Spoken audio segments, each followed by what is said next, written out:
Assalamualaikum warahmatullahi wabarakatuh. Alhamdulillahilladzi badi'il hadi ila bayani mahya'ir rasyadi amadda arbaban nuha waras sama samsal bayani fi suduril ulama. Wassalatu wassalamu ala man arsalahu Allahu basyiran wa nadhiran wa da'iyan ilallahi biidnihi wa sirajan munira. Amma ba'du. Bersyukur kepada Allah Subhanahu wa ta'ala atas nikmat yang tidak terhingga di pagi hari yang sejuk dan di pagi hari yang syahdu kita berkumpul kembali dalam majlis ilmu, dan tentu saja ini adalah atas taufik, hidayah dan inayah dari Allah Subhanahu wa ta'ala.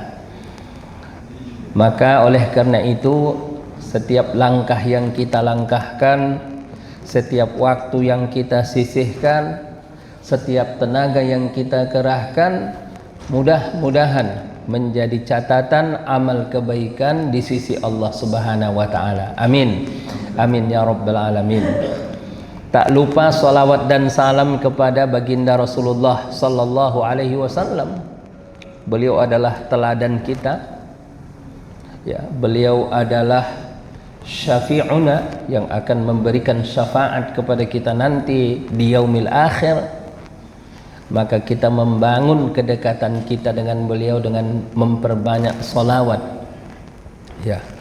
Bacalah salawat sekurang-kurangnya 10 kali di waktu pagi dan 10 kali di waktu petang. Dan sebaik-baik salawat al-Ibrahimiyah. Allahumma salli ala sayyidina Muhammad wa ala ali sayyidina Muhammad kama sallaita ala sayyidina Ibrahim wa ala ali sayyidina Ibrahim wa barik ala sayyidina Muhammad wa ala ali sayyidina Muhammad kama barakta ala sayyidina Ibrahim wa ala ali sayyidina Ibrahim fil alamin innaka hamidum majid.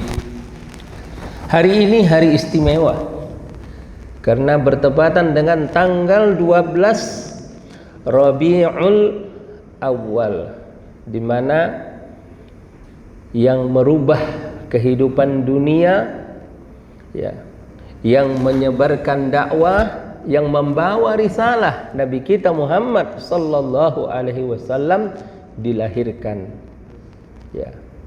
Dan kita sebagai umatnya bersyukur karena sudah mendapatkan hidayahnya dan juga mendapatkan petunjuk-petunjuknya. Jamaah yang dimuliakan Allah Subhanahu wa ta'ala, perjuangan Nabi Muhammad sallallahu alaihi wasallam, perjuangan bahasa Arabnya itu apa? Badlul majhudi, mengerahkan segenap potensi dan kemampuan yang ada di dalam diri. Itulah namanya al-mujahadah. Ya. Misalkan kita mau mencapai sesuatu tujuan, maka kita akan menentukan dulu variabel yang bisa mewujudkan tujuan kita ini. Katakanlah 5, 1, 2, 3, 4, 5, ya kan? Maka kita melakukan 5 hal ini. Itulah namanya badlul majhudi. Kemudian dalam melakukan 5 perkara ini, maka kita melakukannya berkualitas. Yang pertama kualitasnya kualitas A, yang kedua juga A, yang ketiga juga nilainya A, yang keempat juga nilainya A, yang kelima juga nilainya A.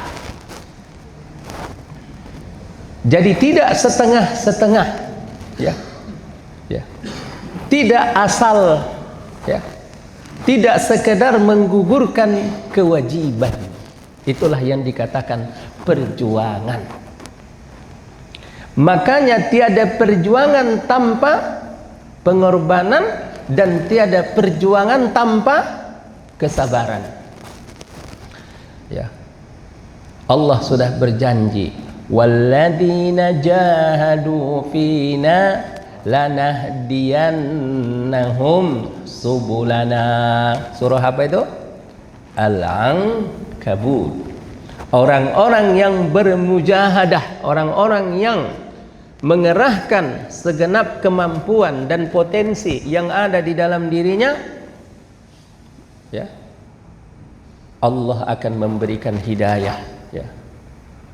Orang misalnya mau menghafal Quran 30 juz, ya kan, maka dia mengerahkan segenap kemampuan, mengulang-ulangi bacaan, ya, diulang sampai 30 kali, diulang sampai 40 kali. Saya masih ingat dulu waktu di pesantren ada seorang syekh mengatakan, saya tanya kepada beliau, "Syekh, bagaimana caranya menghafal Quran?" Ya, baca 40 kali dalam satu halaman itu. Baca 40 kali. Tanzuru ilal mushaf, lihat ke mushafnya. Pelototin itu hurufnya, baca. Ya. Setelah itu bacaan yang ke-40, 39 kali lihat mushafnya, yang ke-40 baru tutup mushafnya. Ya. Bapak Ibu ada yang mau coba nggak? Yang umurnya 50, 60? Ya. Coba itu. Nanti buktikan, walladzina jahadu fina lanahdiyannahum subulana. Saya yakin, ya,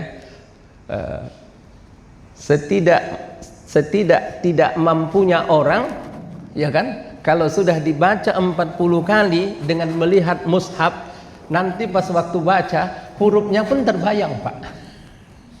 Baris keberapa, ya, kemudian hurufnya yang mana bisa terbayang. Itu. Nah, itu salah satunya, baca 40. Berarti orang yang baca 3 kali belum apa? Belum berjuang. Yang dikatakan berjuang itu kalau dia sudah baca 40 kali, ya, kemudian dia tidak melihat mushafnya selama 40 kali, 39 kali, yang ke-40 kali baru dia tidak melihat mushafnya. Baru setelah itu mempertahankan hafalannya. Seperti itu, Pak. Maka perjuangan, ya, Allah Subhanahu wa taala mengatakan, waja'alnahum a'immatan yahduna bi amrina lamma sabaru wa kanu bi ayatina yuqinun.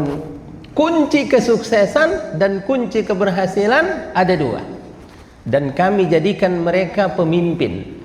Ya, pemimpin berarti yang terbaiklah di antara yang ada. Lamma sabaru, tatkala mereka sabar. Ya. Bapak dan Ibu rahimakumullah, kalau kita baca surah Yusuf misalnya, itu luar biasa. Surah Yusuf itu tidak diawali dengan tanggal berapa Nabi Yusuf lahir atau siapa ayahnya dan siapa ibunya, tapi diawali dengan mimpi. Ya. Apa mimpinya? Inni ra'aitu ahada asyara kawkaban wasyamsa wal qamara ra'aituhum li sajidin. Ya, aku melihat ahada asyara kawkaban, 11 bintang, wasyamsa ditambah matahari, wal qamara dan bulan, ra'aituhum li sajidin, aku lihat mereka semua sujud kepadaku. Ya. Jadi kita itu diajari untuk bermimpi. Jangan takut bermimpi, ya. Karena kenyataan hari ini adalah mimpi yang kemarin, Pak. Akan tetapi kalau kita lihat surah Yusuf itu, ketika Allah Subhanahu wa taala memberikan satu mimpi kepada Nabi Yusuf alaihi salam, Maka Allah Subhanahu wa taala ya untuk mewujudkan mimpi Nabi Yusuf memberikan kepadanya cobaan demi cobaan, ujian demi ujian, tantangan demi tantangan, perjuangan dan pengorbanan. Ya. Ujian pertama kepada Nabi Yusuf apa, Pak? Sumur. Masih kecil lagi. Ya. Beliau diajak main-main sama saudara-saudaranya, kemudian dibuka bajunya, kemudian dicampakkan ke dalam sumur. Ya. Kemudian ditinggal pergi. Nabi Yusuf sendirian di dalam sumur, masih anak kecil. Ternyata itulah cara Allah untuk mengajari Nabi Yusuf supaya tidak bergantung kepada siapapun kecuali bergantung kepada Allah. Waja'at sayyaratun farsalu waridahum fadla dalwah qalu ya busyra hada ghulam. Itu. Lalu diambil oleh pedagang kafilah yang lewat, dijual di pasar budak. Maka ujian yang kedua bagi Nabi Yusuf adalah perbudakan, Pak. Dia dijadikan budak. Ya.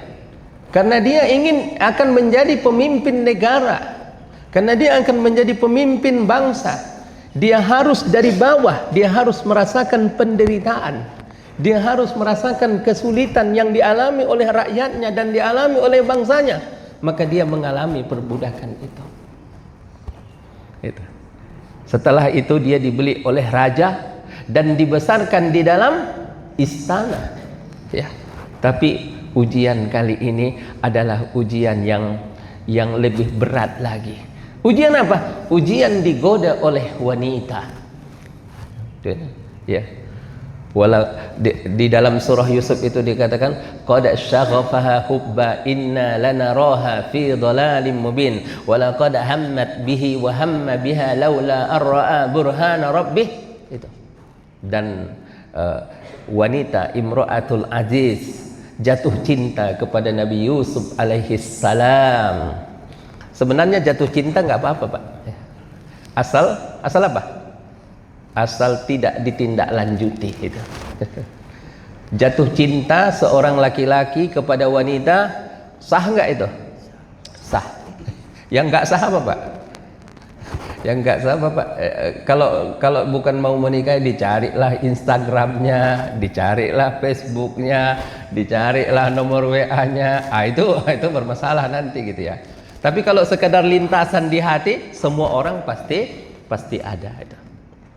Nah, setelah itu ujian terberat Nabi Yusuf alaihissalam, dia terpaksa dimasukkan ke dalam penjara.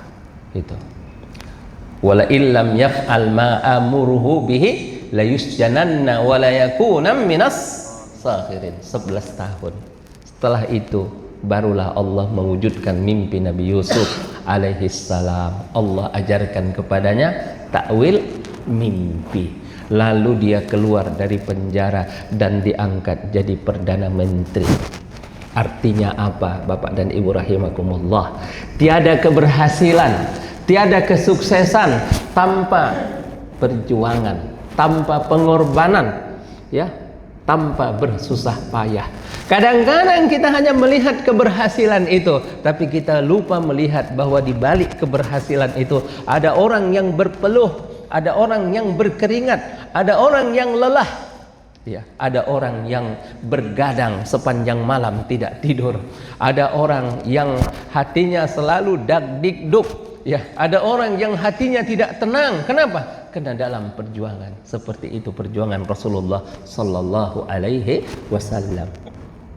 Tapi Bapak dan Ibu rahimakumullah, ya, seperti apa perjuangan baginda Rasulullah Sallallahu Alaihi Wasallam? Kadang-kadang kita membayangkan perjuangan Rasulullah itu hanya hijrah dari Makkah ke Madinah, ya, yang banyak ujiannya, yang banyak tantangannya dan banyak cobaannya. Ataupun kita lihat juga perjuangan Rasulullah itu bagaimana membangun negara Madinah. Ataupun kita lihat perjuangan Rasulullah itu bagaimana peperangannya. Tapi ada satu hal perjuangan yang lebih mendasar pada perjuangan Rasulullah adalah perjuangan taghyirul mujtama'i, merubah masyarakat. Setiap kita ini hendaknya menjadi agen daripada perubahan itu. Ya. Merubah masyarakat. Ya. Merubah masyarakat dari penyembah berhala menjadi masyarakat yang bertauhid, la ilaha illallah. Merubah masyarakat dari ittiba'ul hawa, memperturutkan hawa nafsu, menjadi masyarakat yang bisa mengendalikan diri dan mengendalikan hawa nafsunya. Merubah masyarakat dari masyarakat yang memiliki moral, ya, yang cacat, moral yang rusak, menjadi masyarakat yang berakhlak dan berbudi pekerti. Jemaah rahimakumullah. Maka oleh karena itu Bapak dan Ibu rahimakumullah, kita mau melihat dulu seperti apa, ya, gambaran masyarakat sebelum datangnya Islam. Ya, ketika Rasulullah sallallahu alaihi wasallam itu diutus ke negeri Makkah, beliau itu tidaklah diutus ke ruang kosong. Beliau bukan diutus ke daerah satu padang pasir atau satu perkampungan atau satu perkotaan yang tidak ada penduduknya, Pak. Di sana sudah ada masyarakatnya dan sudah ada budayanya, ya, dan sudah ada adat istiadatnya. Ini juga pelajaran kepada kita, ya. Kalau kita mau berdakwah, bukan hanya berapa banyak ilmu yang ada di kepala kita, ya, tapi bagaimana ilmu yang ada di kepala kita itu turun ke hati kita, ya. Kemudian bagaimana kita menyampaikan ilmu yang ada di hati kita ini kepada masyarakat? Perlukah dinegosiasikan, ya? Ya. Jangan-jangan kita datang ke satu masyarakat haram, sesat, bid'ah, itu. Tidak begitu Bapak dan Ibu rahimakumullah, ya. Kalau kita lihat masyarakat sebelum Islam itu, yang pertama Bapak dan Ibu rahimakumullah, ya, mereka itu jahiliyah. Ya, jahiliyah. Tapi jahiliyah bukan hanya tidak bisa tulis baca. Orang yang bisa tulis baca pada saat itu boleh dikatakan hitungan jari lah. Ya. Nggak banyak yang bisa membaca. Tapi yang lebih parah lagi daripada itu adalah mereka adalah masyarakat yang jauh dari manhaj Rabbani. Ya. Mereka jauh dari Allah. Ya. Mereka adalah umat yang sesat. Mereka adalah umat yang boleh dikatakan tidak bermoral dan tidak berbudi pekerti. Ya. Walaupun sebenarnya jamaah rahimakumullah, mereka ada budi pekertinya lah, itu ya. Apa yang terjadi kepada mereka? Satu, menyembah berhala. Itu, menyembah berhala. Enggak tahu kita kenapa orang menyembah berhala. Tapi mungkin begini, Pak. Dulu Makkah itu adalah pusat tauhid. Ya. Dan Nabi Ibrahim mendirikan simbol tauhid di Makkah, yaitu Ka'bah. Dan pada saat Nabi Ibrahim hidup, ya, mayoritas penduduk Makkah itu adalah penduduk yang bertauhid, menyembah Allah Subhanahu wa ta'ala. Tapi itulah, dengan berlalunya waktu, dengan berjalannya waktu, karena mungkin tidak ada orang yang berdakwah, ya, tidak ada orang yang menyampaikan agama, dan tidak ada orang yang melakukan amar ma'ruf nahi munkar, lama-lama tauhid itu luntur. Nah itu. Saya dengar dulu itu Filipina itu apa ibu kotanya, Pak? Manila itu. Manila itu dulu asalnya amanillah, itu artinya. Amanillah artinya. Ya. Amanillah artinya apa? Negeri yang aman. Mayoritasnya muslim. Ya. Tapi akhirnya kita kehilangan Manila. Menjadi mayoritas Kristen, gitu. Tapi Indonesia bersyukur, ya, ya. Dari dulu Jakarta itu disebut dengan apa?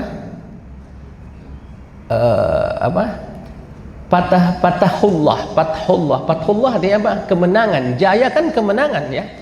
Kemenangan, negeri yang penuh dengan kemenangan. Alhamdulillah sampai hari ini terjaga gitu ya.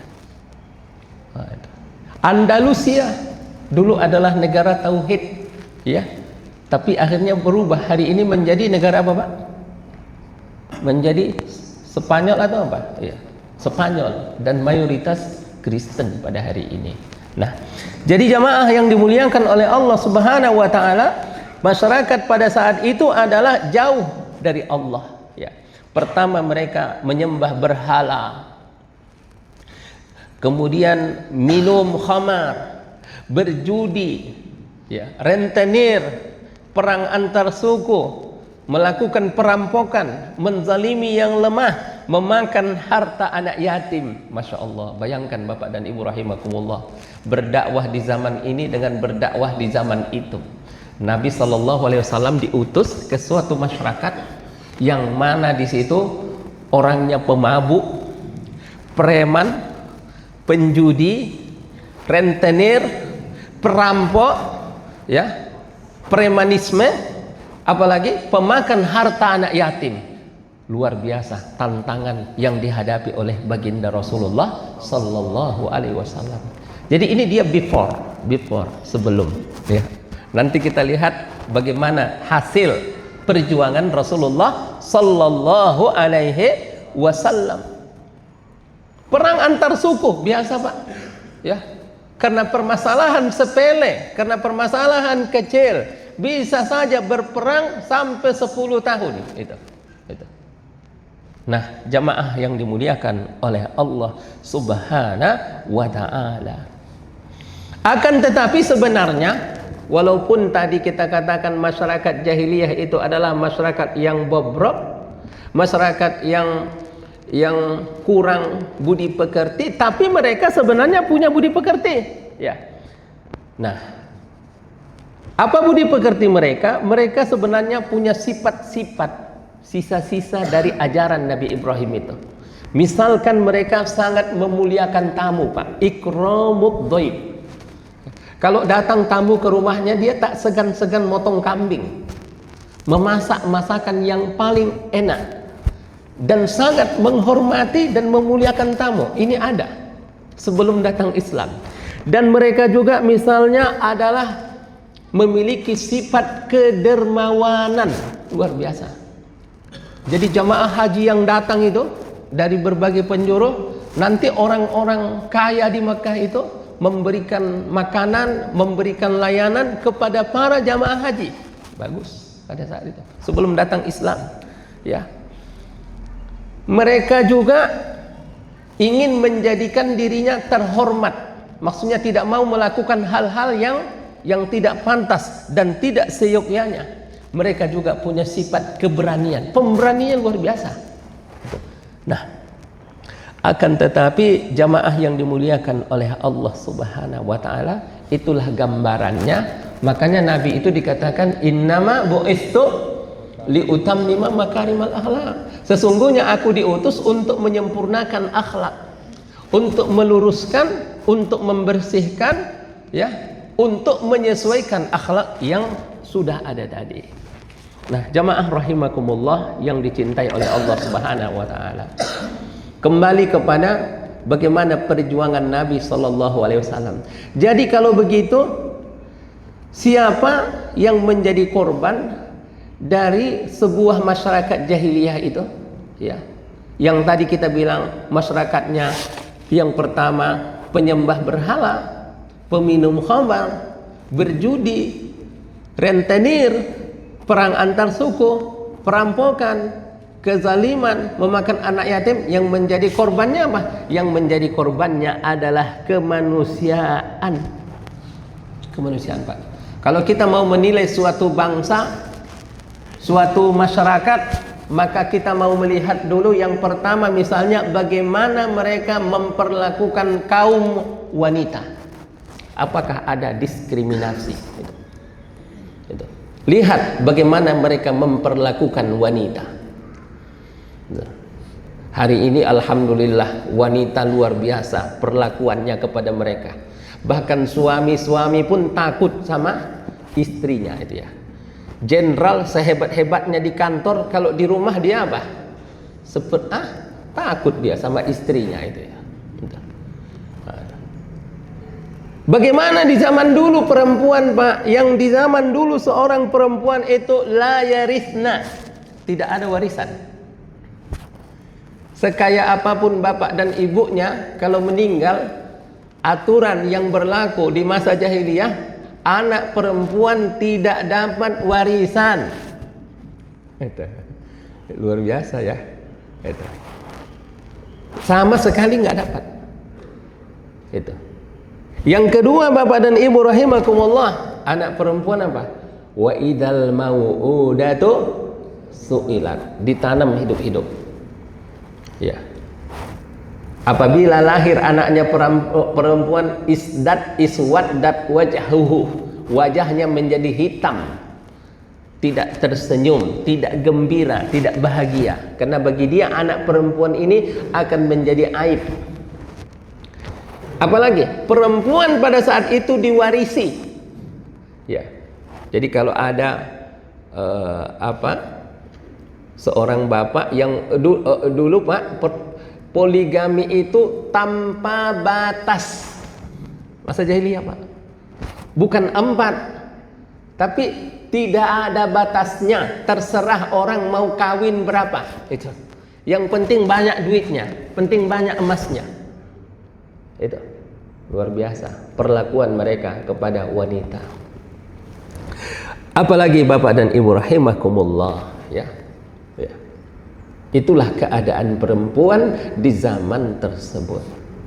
Maka Nabi sallallahu alaihi wasallam perjuangannya bukan hanya hijrah dari Makkah ke Madinah, bukan hanya perjuangannya membentuk negara di Madinah, tapi salah satu perjuangan Nabi sallallahu alaihi wasallam adalah melakukan perubahan tadi.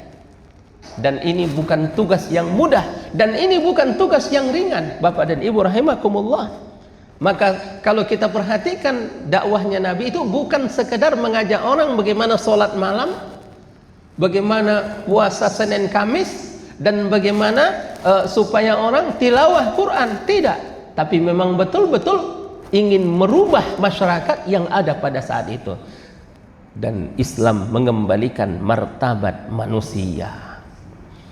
Bagaimana masyarakat jahiliyah misalnya memperlakukan anak yatim. Masya Allah, anak yatim adalah makhluk yang lemah. Aklu malil yatim, memakan harta anak yatim adalah hal yang lumrah, hal yang biasa terjadi di masa jahiliyah. Itu. Paman-pamannya mengambil hartanya, ya, mengambil harta warisannya. Dan bagaimana mereka memperlakukan fakir miskin, ya.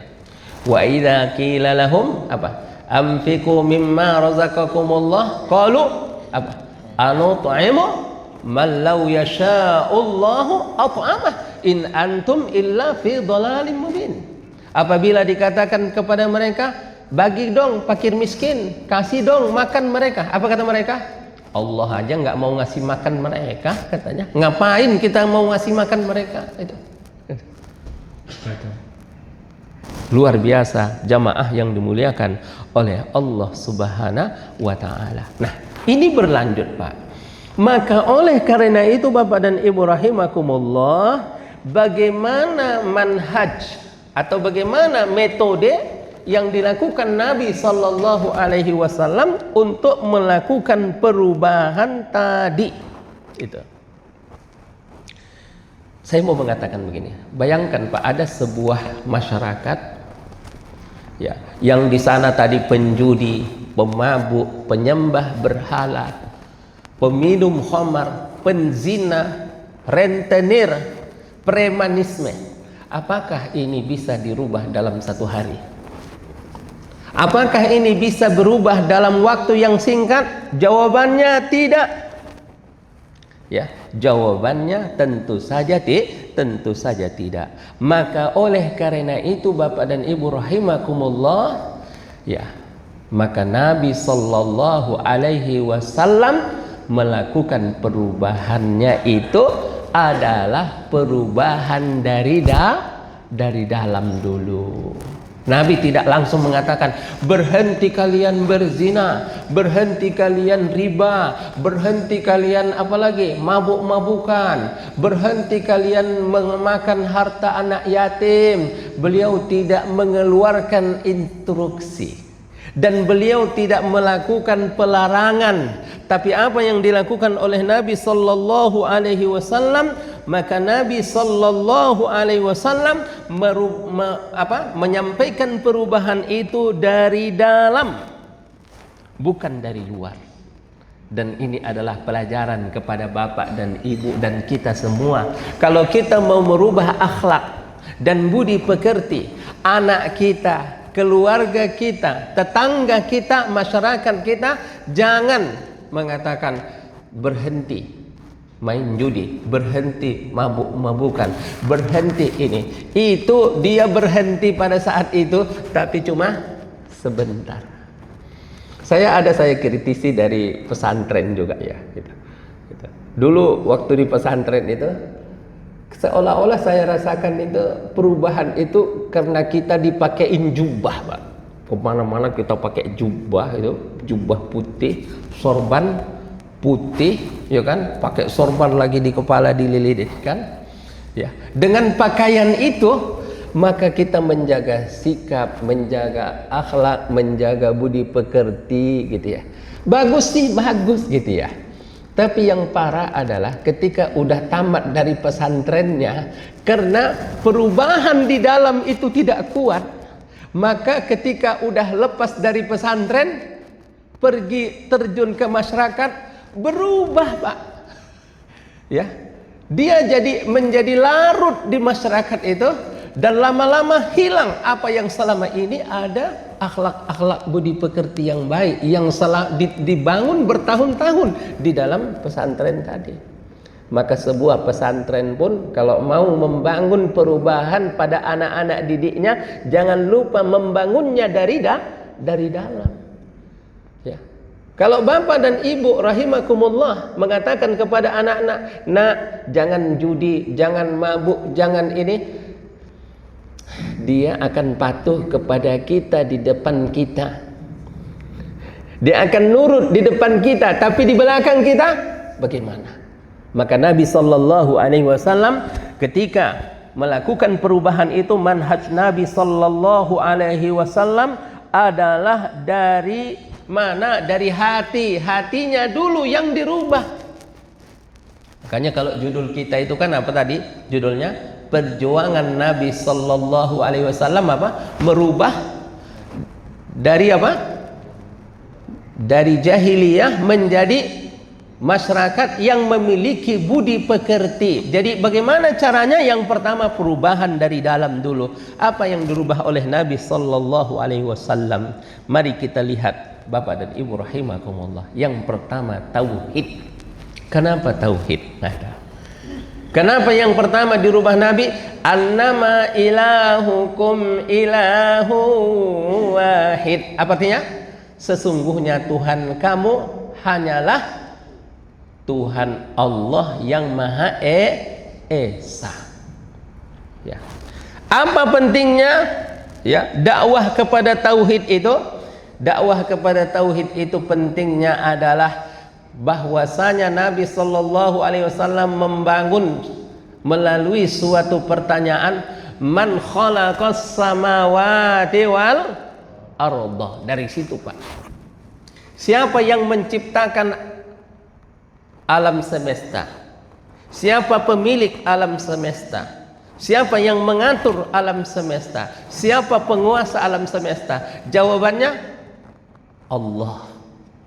Tapi Bapak dan Ibu rahimakumullah, jangan berhenti pada jawaban Allah. Jangan berhenti pada pengakuan Allah, tapi bawalah pengakuan tadi kepada apa? Kepada bagaimana dengan pengakuan tadi dari kepala tadi, dari mulut tadi turun ke hati, dari hati turun ke dalam perilaku kita, ke dalam sikap kita, ke dalam muamalah kita. Bagaimana menerjemahkan bahwasanya Allah pencipta alam semesta, Allah pemilik alam semesta, Allah pengatur alam semesta, itu kita terjemahkan ke dalam muamalah kita, ke dalam akhlak kita, ke dalam budi pekerti kita. Ya. Artinya apa? Allahu ghayatuna. Kalau begitu, Allah lah yang menjadi tujuan dalam hidup kita. Kemudian yang kedua, Bapak dan Ibu rahimakumullah, kalau kita sudah sadar bahwa Allah pencipta, Allah pemilik, Allah penguasa, maka kira-kira kepada siapa kita mempertanggungjawabkan amalan kita ini nanti? Pertanyaannya, apakah ada tanggung jawab atas perbuatan kita selama di dunia atau tidak? Jawabannya apa?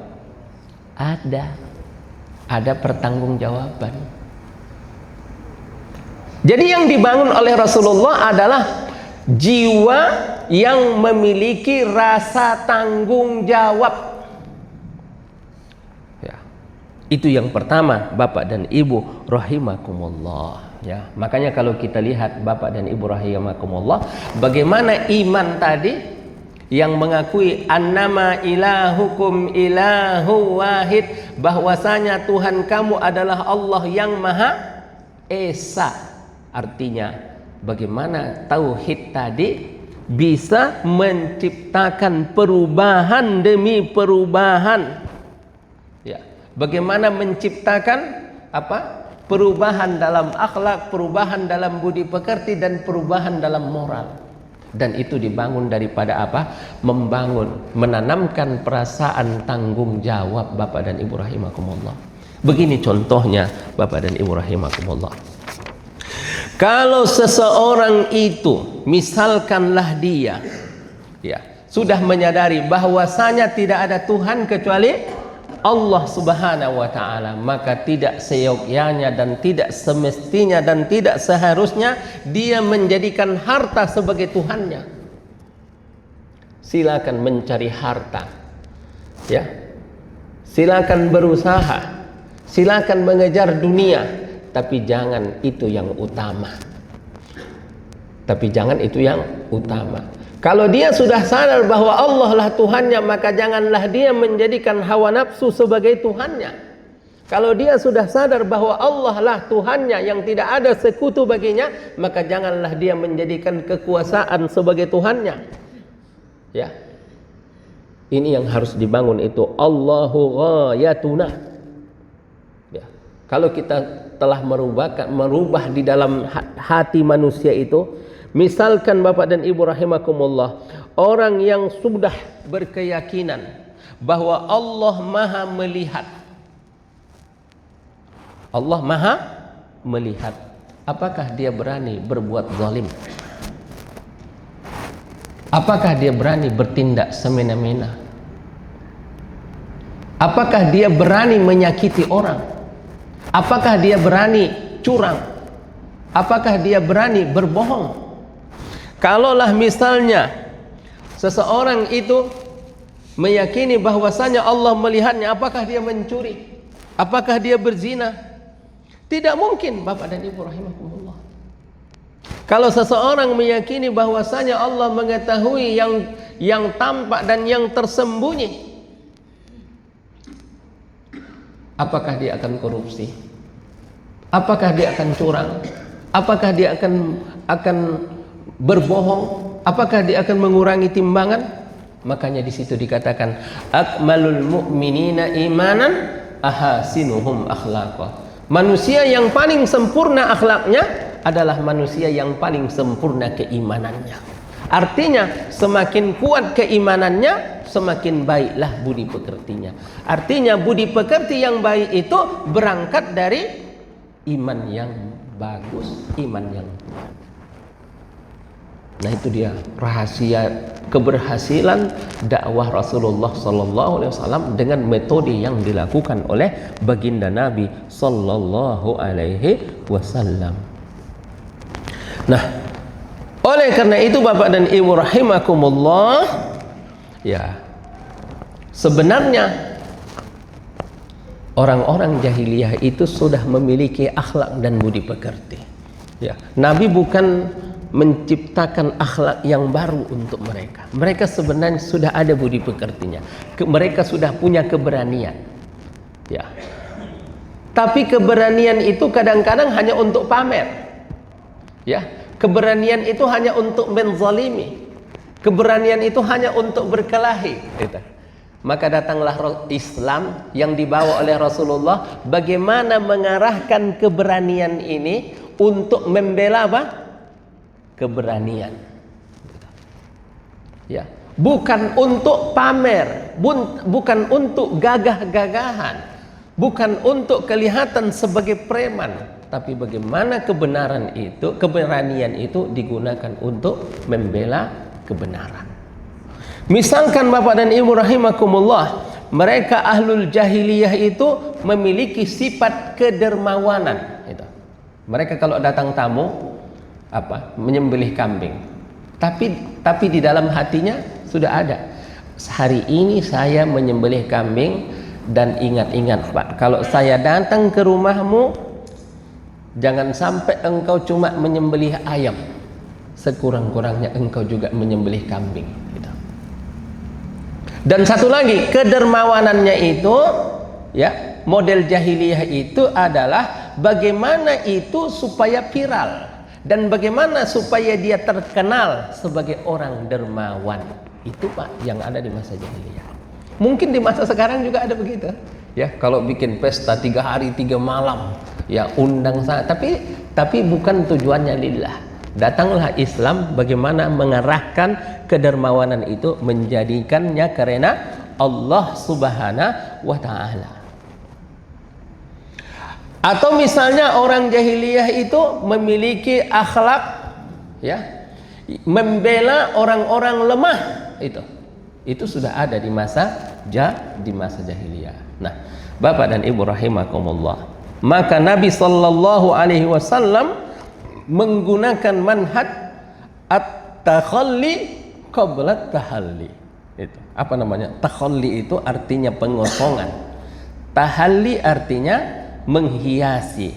Bapak dan Ibu rahimakumullah, kalau air yang ada di gelas ini kotor dan saya mau merubahnya menjadi air yang bening, apa yang saya lakukan? Apakah saya menambah air yang bersih ke dalam air yang kotor? Tetap kotor Pak. Maka yang pertama yang saya lakukan adalah saya buang dulu air yang kotor tadi. Kemudian setelah itu saya cuci gelasnya, kemudian saya isi dengan air yang bersih. Artinya membersihkan sebelum menghiasi. Itulah manhaj Nabi sallallahu alaihi wasallam. Ya. Nabi tidak mengatakan kepada seseorang la taf'alus syarra, jangan melakukan kejahatan. Tidak, tapi Nabi mengatakan tinggalkan dulu kejahatanmu itu. Ya. Kemudian berarti udah kosong, sekarang tidak ada. Lalu hiasilah dirimu dengan kebaikan. Misalnya, kalau Nabi SAW mau menghilangkan sifat kikir, ya, pertama yang dilakukan dulu, kikirnya dulu dihilangkan Pak. Bakhil itu dihilangkan dulu, ya. Bukan bakhil itu ada, kemudian ditambahkan apa? Kedermawanan. Ini tidak bisa, tetap aja tidak sukses dan tidak berhasil. Maka Nabi SAW pertama hilangkan dulu sifat bakhilnya. Baru setelah itu dihiasi dengan sifat kedermawanannya. Kalau metode Imam Ghazali bagaimana melakukan itu? Tentu saja dengan riyadhah, latihan.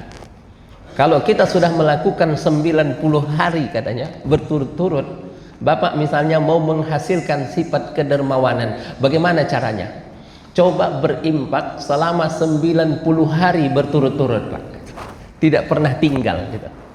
Setiap hari berapapun berbagi gitu. Ya, 10.000, 5.000, 2.000, 3.000 gitu. Lama-lama nanti Ya, lama-lama nanti oh ternyata harta itu semakin diinfakkan, semakin berkah, semakin mudah rezeki, semakin dimudahkan Allah urusan, dan berjalan 90 hari. Setelah 90 hari insya Allah sifat itu akan melekat sampai mati. Itu namanya riyadhah. Jadi kita hilangkan dulu. Untuk menghilangkan itu butuh waktu 90 hari, Pak. Menghilangkan sifat kikir dan bakhil tadi. Misalkan kita ingin melatih kesabaran, coba latih dulu sabarnya selama 90 hari. Coba 90 hari tidak pernah marah-marah di rumah. Oh, jangan-jangan nggak kuat Pak ya. Coba 90 hari tidak membentak. Coba 90 hari tidak meninggikan suara. Coba 90 hari melatih kesabaran. Insya Allah nanti sifat pemarahnya akan hilang. Ya, itu temperamen begitu cara mengatasinya. Nah, sekarang Pak luar biasa. Ini zaman AI ini apa aja mudah didapatkan gitu. Informasi apa aja mudah. Ya. Bahkan kita itu banjir informasi, banjir ilmu pengetahuan. Boleh jadi ke depan universitas pun udah nggak ada gunanya lagi gitu. Yang berguna ke depan itu adalah bagaimana menyelesaikan masalah. Ya. Kita banyak pengetahuan kita, banyak ilmu kita, banyak yang kita ketahui, tapi kita tidak bisa menyelesaikan sifat bakhil yang ada di dalam diri kita. Kita tidak bisa menyelesaikan sifat pengecut yang ada di dalam diri kita. Kita tidak bisa membebaskan diri kita dari ketergantungan kepada scrolling handphone misalnya itu. Padahal itu masalah yang sangat sederhana. Nah, Bapak dan Ibu rahimakumullah. Maka metode Nabi sallallahu alaihi wasallam at-takhalli, kosongkan dulu kemusyrikan, baru masukkan tauhidnya. Kosongkan dulu kebakhilan, baru masukkan sifat kedermawanan. Kosongkan dulu sifat riya, baru masukkan keikhlasan. Al-qalbu kal ka'si, hati itu seperti gelas. Lihat gelasnya Pak itu. Pertama, bayangkan sebuah gelas penuh dengan air kotor. Apakah bisa langsung diisi air bersih? Jawabannya tidak. Itu lihat ini gelas kosongnya. Kosongkan dulu yang kotor ini di dalam hati kita. Ada? Kemudian bersihkan gelasnya. Kemudian apa? Isi dengan air bersih. Hati yang bersih menjadi tempat terbaik untuk iman, ilmu dan akhlak yang mulia. Begitu pula hati manusia. Sebelum diisi iman dan akhlak, hati perlu dibersihkan dahulu dari segala penyakitnya. Jadi Bapak dan Ibu rahimakumullah, metodenya adalah bukan melakukan, tinggalkan. Tinggalkan dulu. Tinggalkan yang haram, tinggalkan yang syubhat, tinggalkan kezaliman, ya. Tinggalkan memakan harta anak yatim, tinggalkan memakan warisan orang itu. Tinggalkan kebakhilan, ya. Tinggalkan pengecut, tinggalkan kecurangan, ya. Maka setelah itu Bapak dan Ibu rahimakumullah, maka akan terjadilah perubahan pada budi pekerti manusia. Nah, nanti akan berubah satu persatu akhlak dan budi pekerti manusia itu. Lihat Bapak dan Ibu rahimakumullah. Tinggalkan marah, itu dulu. Metodenya gitu Pak.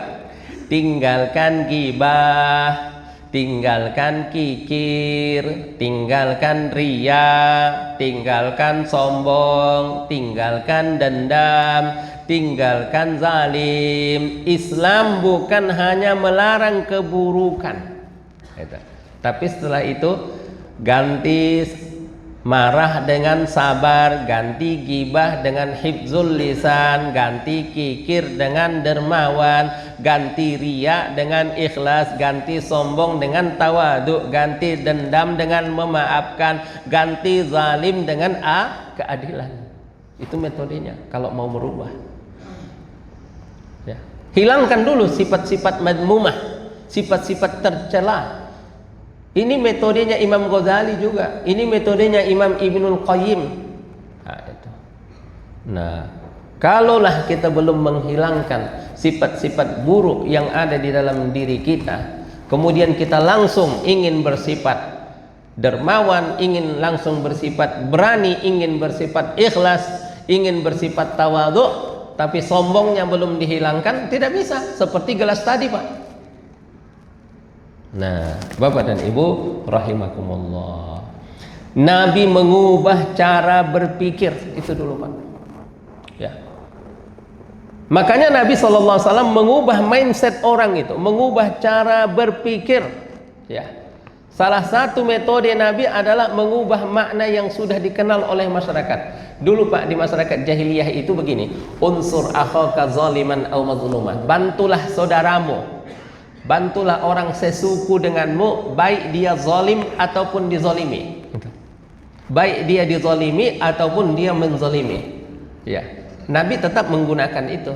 Kata Nabi apa? Unsur akhaka zaliman aw mazluma. Bantulah saudaramu, dia zalim atau dizalimi. Kata para sahabat, ya Rasulullah, kalau membantu orang yang dizalimi kami udah tahu, tapi bagaimana caranya membantu saudara kita yang berbuat zalim? Apa kata Nabi? Bantu dia supaya berhenti dari kezalimannya. Ingatkan dia. Jangan malah engkau ikut-ikutan membantu dia dalam kezalimannya. Ingatkan dia, sadarkan dia, tegur dia, nasihati dia. Itu namanya Anda membantu dia. Nah, itu. Kalau dulu bela kelompokmu, walaupun kelompokmu itu salah, ya. Dulu kan begitu jahiliyah. Ya. Yang hari ini kita lihat sisa-sisa jahiliyah itu, Pak, apa itu namanya? Yang perang saudara di jalan-jalan itu namanya apa itu? Nah? Tawuran. Jadi dulu masyarakat jahiliyah itu tawuran, Pak. Itu. Jadi kalau ada orang yang tawuran hari ini, itu adalah sisa-sisa jahiliyah. Nggak tahu apa yang diperebutkan, nyawa melayang dengan sia-sia. Itu. Ya. Padahal nyawa kita ini begitu mahal harganya. Rasulullah SAW tidak mau nyawa itu sia-sia. Kalaupun nyawa harus dikorbankan adalah untuk membela kebenaran, untuk membela kehormatan, untuk membela hak milik kita. Tapi kalau hanya untuk ikut-ikutan, ya, perang saudara, perang antar suku, ya, perang karena apa? Karena faktor kekayaan, maka tidak boleh, Bapak dan Ibu rahimakumullah. Itulah yang dilakukan oleh baginda Nabi sallallahu alaihi wasallam. Karena apabila sudah berubah cara berpikir, akan berubah pula lah perilaku tadi. Ya.